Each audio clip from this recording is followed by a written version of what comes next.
Хайде, мистето се вземи първо. Хайде, бананчето.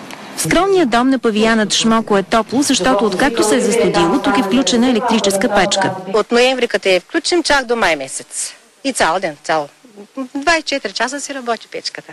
Цепичките на патетата, например, ако евентуално се замразят, те ще умрат и затова са на топлинка. Отоплителните уреди са зад желязна решетка и животните нямат достъп до тях. Клетките ежедневно се чистят от снега, а в поилките водата също е затоплена.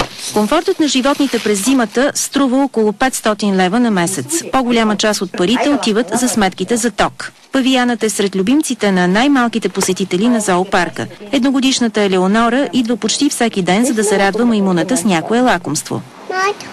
Мисолетки, банани, каквото обичам. Моркови, ябълки.